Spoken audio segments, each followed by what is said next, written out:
नमस्कार दोस्तों। आज मैं थोड़ा एक अलग वीडियो लाया हूँ। आजकल जो सिचुएशन चल रहा है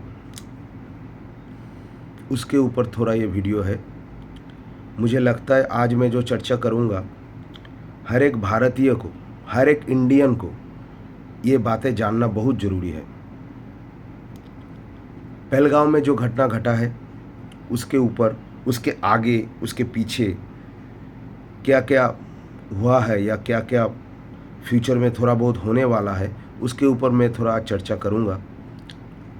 मैं चाहता हूँ पूरा वीडियो देखिए, स्किप मत कीजिए, बहुत कुछ जानने को मिलेगा। और मैं यही दिल से चाहता हूँ हर एक इंडियन ये टोटल पूरा बातें जान ले। तो मैं 4 टॉपिक के ऊपर मेनली आज डिस्कस करूँगा। पहला टॉपिक क्या होगा, रिसेंटली पाकिस्तान ने शिमला चुक्ति को कैंसिल किया है। तो शिमला चुक्ति क्या है ये जानना पहला टॉपिक होगा। उसके बाद आएगा पाकिस्तान ने और क्या क्या स्टेप उठाया है रिसेंटली, ये होगा मेरा दूसरा टॉपिक। तीसरा टॉपिक होगा ये स्टेप उठाने के बाद पाकिस्तान में क्या क्या हो सकता है फ्यूचर में। और लास्ट जो टॉपिक होगा, ये टोटल जो पहलगाम में जो घटना घटा है इसके पीछे क्या गेम प्लान था और ये क्यों घटाया गया है, ऐसा कुछ मुझे जो लगता है मेरे हिसाब से। तो मैं शुरू करता हूँ आज का वीडियो। हाँ, उससे पहले नमस्कार मैं बोल देता हूँ। आप लोग मेरे वीडियो को प्रोत्साहन कर रहे हैं, मेरे वीडियो को सब्सक्राइब कर रहे हैं, मुझे अच्छा लगता है, करते रहिए। मैं जब भी कोई ऐसा विशेष कुछ घटित होगा देश में, मैं ज़रूर उसके बारे में भी बोलूँगा मेरे चैनल में, क्योंकि मुझे ये लगता है हर एक भारतीय को ये सब जानने का अधिकार है। और इसके अलावा मेरा हेल्थ के ऊपर जो वीडियो आता है वो तो आता रहेगा, और स्टॉक मार्केट के ऊपर भी कुछ अपडेट जब मिलेगा, जैसे मिलेगा मैं बोलता रहूँगा। तो शुरू करते हैं आज का चर्चा। पहला बात है शिमला एग्रीमेंट जो पाकिस्तान ने फ़िलहाल कैंसिल कर दिया है, वो क्या था। 1972 में इंदिरा गांधी और पाकिस्तान का जुल्फ़िकार अली भुट्टो, जब हमारे इंदिरा गांधी प्राइम मिनिस्टर थे और वहाँ के थे जुल्फ़िकार अली भुट्टो, इन दोनों के बीच ये चुक्ति हुआ था जिसको कहते हैं शिमला एग्रीमेंट। लेकिन ये हुआ था 1972 में। और ये क्यों हुआ था, 1971 में बांग्लादेश को फ्रीडम मिला था, उसके पीछे श्रीमती इंदिरा गांधी का बहुत बड़ा हाथ था। उन्होंने बहुत मदद किया था, सब तरह का मदद किया था, तो बांग्लादेश को फ्रीडम मिला था। उस टाइम पाकिस्तान का 93,000 सोल्जर पकड़ा गए थे इंडिया में। तो इंडिया ने क्या किया, वो 93,000 जो सोल्जर था वो पूरा सोल्जर को पाकिस्तान को दे दिया गया है। उनको बोला गया ये आपका सोल्जर है, अब हम आपके सोल्जर उसको वापस भेज रहे आपके पास, तो दे दिया गया। और एक चुक्ति किया गया 1972 में, और वो था शिमला एग्रीमेंट 1972। तो उस एग्रीमेंट में क्या था, उसमें मेनली 3 पॉइंट्स थे, 3 इशू थे, 3 पॉइंट थे उसमें। पहला क्या था, बाइलैटरल, यानी कुछ भी इशू हो तो कोई भी थर्ड कंट्री इसमें नहीं आएगा। फ्यूचर में भी कुछ भी इशू हो तो भारत और पाकिस्तान बैठ के डिस्कस करके सॉल्व कर देंगे, कोई थर्ड कंट्री को हम लोग नहीं लाएंगे बीच में। ये था पहला। दूसरा क्या था, पीसफुल नेगोशिएशन, यानी जो भी डिस्कशन होगा वो पीसफुली होगा, दोनों कंट्री के बीच होगा, तो शांतिपूर्वक एक समाधान मिल जाएगा। और नंबर 3 क्या था, LOC शुड बी मेंटेन, यानी जो लाइन ऑफ कंट्रोल रहेगा उसको भारत भी मेंटेन करेगा और पाकिस्तान भी मेंटेन करेगा। बस यही था मेन 3 बात उस शिमला एग्रीमेंट में। तो इसको फ़िलहाल पाकिस्तान ने कैंसिल कर दिया है। तो कैंसिल कर दिया है इसका मतलब क्या है? बाईलैटरल जो पहला था तो वो तो कभी पाकिस्तान ने माना ही नहीं है। जब भी कुछ वार हुआ है, कुछ इधर उधर का बातें हुआ है, पाकिस्तान तो पहले से ही बाहर जाता है, यूएनआई में कंप्लेन करता है, कश्मीर को लेके जाता है, इशू उठाता है, चाइना के साथ भी उनका कुछ चल रहा है। तो कुछ ना कुछ कंट्री को तो इन्वॉल्व कर ही रहा था। तो बाईलैटरल लोग कब मान रहा था? अच्छा, पीसफुल नेगोशिएशन तो पाकिस्तान ने कभी किया ही नहीं, ये हम सबको पता है। और एलओसी, हाँ एलओसी मेंटेन हो रहा था, लेकिन एलओसी भी कहाँ मेंटेन हो रहा था? पाकिस्तान जब भी घुस रहा था, इधर उधर से घुसा रहा था आदमी, टेररिस्ट जो आ रहा था तो इधर ही आ रहा था। तो एलओसी कहाँ मेंटेन हो रहा था? एलओसी भी तो लाइन ऑफ कंट्रोल ठीक से मेंटेन नहीं हो रहा था। हर समय एलओसी में कुछ ना कुछ खबर तो आता ही रहता है, हम लोगों को तो पता है। तो ये जो संधि था, ये जो चुक्ति था, इसको कैंसिल करने से क्या फ़ायदा हुआ हमको तो कुछ पता नहीं चल रहा है, शायद उन लोगों को पता है। तो कर दिया, फ़िलहाल कर दिया, इससे कुछ होगा नहीं भाई। अच्छा, और क्या क्या किया है? जब सिंधु जल चुक्ति को माननीय प्रधानमंत्री नरेंद्र मोदी ने कैंसिल किया है, उसके बाद और भी कुछ स्टेप पाकिस्तान उठाया है। तो वो कौन कौन सा स्टेप उठाए वो आप लोग जान लो। पहला क्या उठा है? एयर स्पेस को क्लोज कर दिया है। एयर स्पेस क्लोज कैसे कर दिया है? पहले यूरोप या मिडिल ईस्ट कंट्री और भी कोई कंट्री जाने के लिए इंडिया का जो फ्लाइट जाता है वो पाकिस्तान के ऊपर से जाता था, यानी उसका ऊपर का एयर स्पेस इंडिया लेता था। तो अभी क्या किया है पाकिस्तान ने? वो ऊपर का जो एयर स्पेस है उसको क्लोज कर दिया है, उसको शट डाउन कर दिया है, यानी इंडिया को ऊपर से नहीं जाने देंगे वो लोग। तो इंडिया क्या करेगा? इंडिया थोड़ा घूम के जाएगा। तो इंडिया अगर घूम के जाएगा तो इंडिया का प्लेन फेयर बढ़ेगा। क्यों बढ़ेगा? क्योंकि पहले जो जाता था उसका डिस्टेंस थोड़ा छोटा था, अभी जो घूम के जाएगा तो इसका डिस्टेंस थोड़ा बढ़ेगा। तो डिस्टेंस बढ़ेगा तो खर्चा बढ़ेगा तो प्लेन फेयर भी बढ़ेगा। तो ऐसे इंडिया को छोड़ दिया है पाकिस्तान ने। अब प्लेन फेयर बढ़ेगा, यही चोट है, और क्या? और तो कुछ होगा नहीं। ठीक है, संभाल लेंगे हम लोग, इतना कुछ देखे, कारगिल वार देखे, तो प्लेन फेयर बढ़ेगा, वो भी संभाल लेंगे, उसमें क्या है। चलो, ये गया पहली बात। इसमें छोटा मोटा चोट दिया है इंडिया को। फिर आता है क्या? दूसरा पॉइंट क्या किया है? बॉर्डर को क्लोज किया है। अरे मोदी जी ने तो पहले ही बॉर्डर को क्लोज कर दिया था, जब ये घटना घटा उसके बाद ही तो मोदी जी बॉर्डर को क्लोज कर दिया। अब वो सुन के ये लोग भी बोल रहे हैं चलो बॉर्डर को क्लोज कर देते भाई। तो बॉर्डर को क्लोज कर दिया, ठीक है, क्या होगा? क्लोज कर दो, कौन चाहता है? क्लोज कर दो।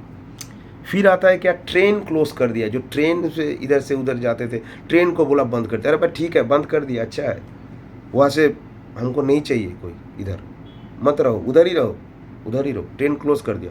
तो इससे कुछ आता जाता नहीं है, ट्रेन क्लोज कर दिया, ठीक है, चलो क्लोज कर दिया, बहुत बढ़िया। और क्या किया? थर्ड पार्टी ट्रेड को बंद कर दिया। थर्ड पार्टी ट्रेड मतलब क्या होता है?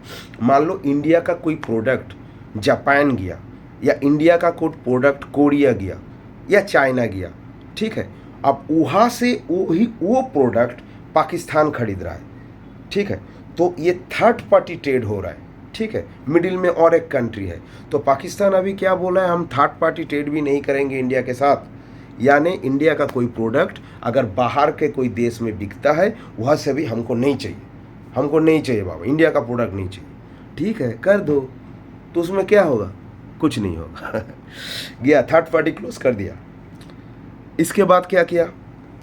डायरेक्ट ट्रेड क्लोज कर दिया, यानी इंडिया से कोई डायरेक्ट ट्रेड तो होगा ही नहीं। थर्ड पार्टी क्लोज कर रहे हैं तो डायरेक्ट तो करेंगे ही नहीं, चलो वो भी क्लोज कर दिया। तो क्या हुआ? इंडिया का जो मेडिसिन है वो पाकिस्तान में जाता था पहले, अभी चलो उसको थोड़ा चीप रेट में पाकिस्तान में मिलता था। इंडिया का मेडिसिन दुनिया भर में सबसे चीप रेट में इंडिया का मेडिसिन ही मिलता है, ये सबको पता है। तो इंडिया का मेडिसिन पाकिस्तान को मिलता था, अब ये डायरेक्ट ट्रेड भी क्लोज कर दिया, चलो दवाई नहीं चाहिए, मत लो भाई। तो आप क्या करेंगे? आप बाहर से दवाई मंगाएंगे, और पैसा ज़्यादा खर्च होगा, तो किसका अच्छा हुआ? समझो थोड़ा। ठीक है, चलो हो गया। तो डायरेक्ट ट्रेड भी क्लोज कर दिया। और क्या किया? डिप्लोमेटिक डाउनग्रेडिंग किया है। डिप्लोमेटिक डाउनग्रेडिंग मतलब क्या होता है? हमारे जो एम्बेसी है, वह पाकिस्तान में जो इंडियन एम्बेसी है, तो वहाँ पे जो डिप्लोमेटिक डाउनग्रेड करने का मतलब वहाँ पर क्या होता है? मान लो 55 आदमी उधर है, तो उसको घटा देगा। उसको घटा के क्या करेगा? थोड़ा उसको 40 कर देगा, 30 कर देगा। अरे इंडिया तो पहले ही मोदी जी बोल चुके हैं कि हम वहाँ से, वहाँ पर जो डिप्लोमेट है इंडिया का, जो डिप्लोमेटिक पीपल वहाँ पे रह रहे, जो हमारा जो क्या कहते हैं उसके एम्बेसी है, तो वहाँ पर 55 से घटा के हम 30 कर रहे हैं। तो ये तो मोदी जी बोल चुके हैं, उसको ही कॉपी करके पेस्ट कर दिया। चलो हम लोग डाउनग्रेड कर रहे हैं, डिप्लोमेटिक डाउनग्रेड। अभी उतना आदमी नहीं रहेगा, अभी हम उसको 55 से घटा के 30 करेंगे। क्या हुआ? इससे क्या हुआ? 30 कर दो, क्या हुआ? चलो हो गया। तो यही सब किया है। वो एयर स्पेस क्लोज वो ऑप्शन को छोड़ के बाकी जो सब किया, ये सब तो क्या बोले आप, कुछ मालूम नहीं चलता है। कुछ क्या हुआ क्या नहीं हुआ क्या मालूम है? करने से भी क्या होता, नहीं करने से भी क्या होता। ठीक है, चलो छोड़ दो। खाली वो एयर स्पेस वाला एक बात है, ठीक है, उसको भी संभाल लेंगे, थोड़ा प्लेन फेयर बढ़ेगा। ठीक है, चलो देख लेंगे।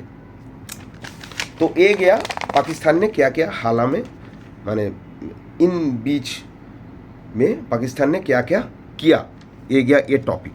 अच्छा, इसके बाद आता है फ्यूचर में ये सब करने के बाद क्या हो सकता है पाकिस्तान के साथ। उसमें मैं 3 पॉइंट बोलूँगा। पहला पॉइंट, आइसोलेटेड हो जाएगा कंट्री, यानी मान लो बाहर का जो सब कंट्री है, सब चाहेंगे जब पाकिस्तान से थोड़ा दूर रहे, क्योंकि इंडिया का अभी ऐसा टाइम चल रहा है ना, स्वर्णयुग चल रहा है। तो इंडिया का भी ऐसा टाइम चल रहा है, सभी कंट्री देखना, सभी कंट्री के जो प्रधान लोग हैं, सभी कंट्री के, तो वो सब इंडिया से अभी बहुत मेल मिटाव कर रहे हैं। उन लोगों के साथ अच्छा रिलेशन है हमारा। तो पाकिस्तान से थोड़ा वो लोग धीरे धीरे दूर होते जाएंगे। ऐसा घटना पाकिस्तान करेगा तो धीरे धीरे दूर होते जाएंगे। तो क्या होगा? धीरे धीरे पाकिस्तान आइसोलेटेड हो जाएगा, ठीक है, बाहर के कंट्रियों से। सेकंड क्या है? यूएई और सऊदी अरबिया से भी धीरे धीरे दूर हो जाएगा पाकिस्तान। ये 2 कंट्री है, 2 कंट्री पाकिस्तान से थोड़ा बहुत करीब था, लेकिन ये 2 कंट्री सऊदी अरब और यूएई, ये 2 कंट्री से भी अभी इंडिया का हाल फिलहाल में बहुत अच्छा रिलेशन चल रहा है। तो ये 2 कंट्री भी धीरे धीरे पाकिस्तान से दूर होते जाएगा। ये भी उन लोगों के लिए ख़राब है। नंबर 3 क्या होगा? Karachi stock exchange already crash कर चुका है, गिर रहा है, धड़ाधड़ गिर रहा है और गिरेगा। इसका मतलब इकोनॉमी भी गया पानी में। और क्या बोले? चलो ठीक है, कराची स्टॉक एक्सचेंज गिर जाएगा और गिर भी रहा है। तो ये गया टॉपिक। अभी लास्ट जो पॉइंट था, ये टोटल जो पहलगांव में जो घटना घटा, इसके पीछे गेम प्लान क्या था, ये इसको थोड़ा समझना बहुत ज़रूरी है। देखो, जब कश्मीर में, अच्छा मैं पहले से बोलता हूँ, जब कश्मीर में 370 था, ठीक है, तब कश्मीर में घूमने जाता था लगभग 40,000 पीपल, ठीक है, 40,000 पीपल घूमने जाता था। अब जब 370 हट गया कश्मीर से, तब क्या हुआ पता है आप लोगों को? 30 लाख लोग घूमने जाते थे कश्मीर में। तो अंतर देखो, 40,000 से 30 लाख कितना डेवलप कर गया 370 हटाने के बाद। क्या हुआ था, क्यों इतना डेवलप किया, उसके पीछे भी कारण जान लो। इंडियन आर्मी बहुत अच्छा वहाँ पे सेवा किया। इंडियन आर्मी पूरा कंट्रोल कर लिया 370 हटने के बाद। तो वहाँ पे शांति था, पीस था, वहाँ का आदमी लोग खुश थे, ठीक है। और क्या हुआ? रोड, ब्रिज, डेवलपमेंट सब कुछ हुआ। तो G20 का जो समिट था वो भी कश्मीर में हुआ था। इससे बढ़िया और क्या होता है?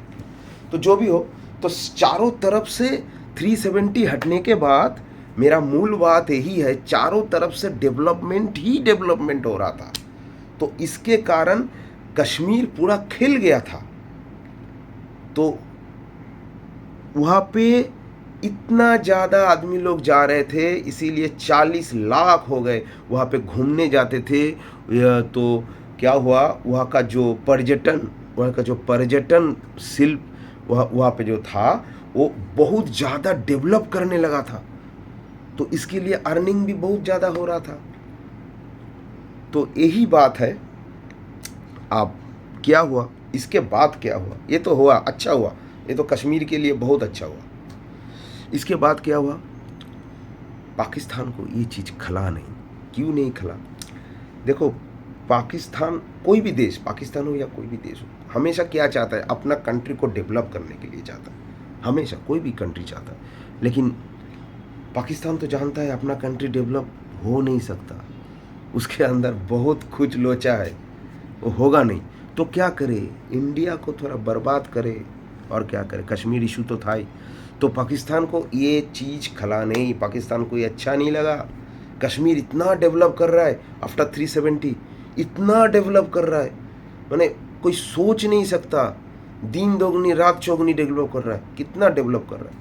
तो क्या किया वो लोग कर रहे हैं, वो लोगों का पहला टारगेट यही था, टूरिज़्म जो है, कश्मीर का जो टूरिज़्म है उसको पहले नष्ट किया जाए। कैसे नष्ट करोगे आप? देखो, ये पहलगांव का पूरा चित्रकट, पहलगांव का पूरा डेकोरेशन, उसका पूरा, उसको कैसे टूरिज़्म को नष्ट किया जा सकता है, उसका पूरा चित्र, उसका पूरा छवि वो लोगों ने ड्रॉ कर लिया। कैसे किया? देखो, आप पहले तो ये जानना होगा इसके पीछे कारण क्या है। कारण यही है, देखो, अभी कश्मीर डेवलप करेगा तो धीरे धीरे पॉवर्टी वहाँ से हट जाएगा, गरीबी चला जाएगा। तो कोई इंसान पत्थर क्यों मारेगा, कोई इंसान पत्थर क्यों उठाएगा, हाथ में बंदूक क्यों लेगा, टेररिस्ट कहाँ से आएगा? तो कश्मीर तो डेवलप करेगा। तो उन लोगों का टारगेट यही था। क्या टारगेट था? पहले क्या करें, अगर पहलगांव के एक कांड में कर देता हूँ, ठीक है, तो सब घबरा जाएंगे। अभी सोचो, आप जाएंगे कश्मीर? नहीं जाएंगे ना। मैं जाऊंगा? मैं भी नहीं जाऊंगा। अभी मन के अंदर डर है, अरे भाई ये तो मार दिया, सिविलियन को मार दिया, तो मन के अंदर एक डर बैठ गया है ना। तो इसके कारण अभी क्या होगा, टूरिज्म इंडस्ट्री धीरे धीरे वहाँ पर डाउनग्रेड होगा। जब वो डाउनग्रेड होगा, वहाँ का पॉवर्टी जो धीरे धीरे ठीक हो जा रहा था वो ठीक नहीं होगा, फिर से गरीबी आ जाएगा। अब फिर से गरीबी आ जाएगा, फिर क्या होगा, वो लोग बोलेंगे, उन लोगों के पेट में भूख नहीं रहेगा, माने भूख रहेगा, ज़्यादा भूख रहेगा, खाना नहीं मिलेगा, ठीक है, तो खाने के लिए तरस जाएंगे। तो वहाँ पर तो मेन इंडस्ट्री यही है, कश्मीर में क्या है, टूरिज़्म ही तो वहाँ पर मेन इंडस्ट्री है ना। तब तब पाकिस्तान क्या फ़ायदा उठाएगा? वो लोग बोलेंगे, देखो तुम पत्थर लेके इंडियन आर्मी के ऊपर मार दो, तुमको 5,000 मिल जाएगा। अब वो तो भारतीय है, वो क्यों मारेगा इंडियन आर्मी को? उसको भी मन में लगेगा ना, वो ना करेगा, वो ना करेगा। एक बात जान लो, ये जो पहलगांव में ये जो हुआ है, वहाँ पर जो लोकल कश्मीरी पीपल है, आपको पता है, वो लोग सबसे ज़्यादा मदद किए हैं। तो उन लोगों के अंदर कोई धर्म, हिंदू मुसलमान ये सब मत करो, उन लोगों के अंदर ये सब कुछ नहीं है। दोस पीपल आर इंडियन, वो सब भारतीय है। तो पहली बात, जब ये सब बोला जाएगा, तुम पत्थर मारो 5,000 मिलेगा, अभी तो टूरिज्म ख़त्म हो गया, तो वो लोग पहले राजी नहीं होंगे। लेकिन जब भात, पेट में खाना नहीं है, पेट में कुछ नहीं है, दवा दारू नहीं है, घर में पापा बीमार है, घर में मम्मी बीमार है, तो क्या करेगा वो लड़का? एक टाइम में तो कुछ नहीं कर पाएगा, उसका दिमाग फट जाएगा। तब वो क्या करेगा? 5,000 रुपया मिल रहा है, तब वो मार देगा पत्थर। क्या करेगा? इसमें उसका दोष कहाँ है? आप बोल सकोगे उसका दोष है? उसका दोष नहीं है। तो ऐसा प्लान बनाओ, पाकिस्तान ने क्या सोचा, ऐसा प्लान बनाओ जो वहाँ का जो लोकल पीपल है या वहाँ का जो आदमी लोग है उस प्लान से निकल ना पाए, उसको पूरा ग्रैब कर लो अंदर से, ठीक है। तो पहले टूरिज्म को ख़त्म करो, फिर पॉवर्टी को आने दो, गरीबी आने दो, उन लोगों को कुछ दिन ऐसे भूखे रहने दो, ठीक है। तब उन लोगों को लगेगा कि हम लोग को पैसा चाहिए, हम लोग भूख में मर रहे, तब उन लोगों के पास जाओ और ये सब समझाओ। यही तो है, यही तो चीज़ है, और क्या है बोलो। और फिर अगर कोई इंडियन आर्मी किसी को मार देता है, तो उन लोगों को दिमाग में और ये बात घुसाओ, देखो भाई लोकल लोग को मार दिया इंडियन आर्मी, हम लोगों का भाई था, लोकल लोग को मार दी इंडियन आर्मी, इसका क्या गलती था? तो इंडिया हमारा देश नहीं है, हम लोग अलग होने चाहते हैं, हम लोग पाकिस्तान के साथ जाएंगे, इंडिया कुछ नहीं कर रहा है। ये सब बातें दिमाग में घुसाओ, सोच रहे हो क्या प्लान है? हे भगवान, क्या बोले। चलो ठीक है, तो यही था आज का टोटल विषय मैंने बताया। आज का वीडियो थोड़ा बड़ा हो गया, लेकिन पूरा वीडियो देखना, स्किप मत करना, और जैसे सब्सक्राइब कर रहे हो करते रहो और आगे बढ़ो, खुश रहो, फिट रहो। मैं दिल से चाहता हूँ हर कोई फिट रहे, फिट रहना बहुत ज़रूरी है। लेकिन ये जो टोटल इशू हुआ है, एक बात तो मैं बोलना चाहता हूँ, अभी क्या करना चाहिए। हम लोग इंडियन हैं, वी आर इंडियन, हम लोग भारतीय हैं, हम सब एक रहेंगे, हम सब एक रहेंगे, कोई हिंदू मुसलमान नहीं करेंगे, क्योंकि यही चाहता है पाकिस्तान। उसका मतलब ही यही है, हिंदू मुसलमान करो और टूट जाओ, लेकिन हम लोग नहीं करेंगे, हम लोग नहीं करेंगे, हम लोग सब एक साथ रहेंगे। वी आर इंडियन, ठीक है? तो हम लोग एक साथ रहेंगे, देखेंगे पाकिस्तान, आने दीजिए पाकिस्तान को, देखते हैं क्या करते हो वो तो देखा जाएगा, मोदी जी देख लेंगे। और इंडियन आर्मी के ऊपर भरोसा है ना, इंडियन आर्मी देख लेगा। बस इतना ही, और क्या है। आज का वीडियो इतना ही था। जय हिंद, जय भारत, थैंक यू।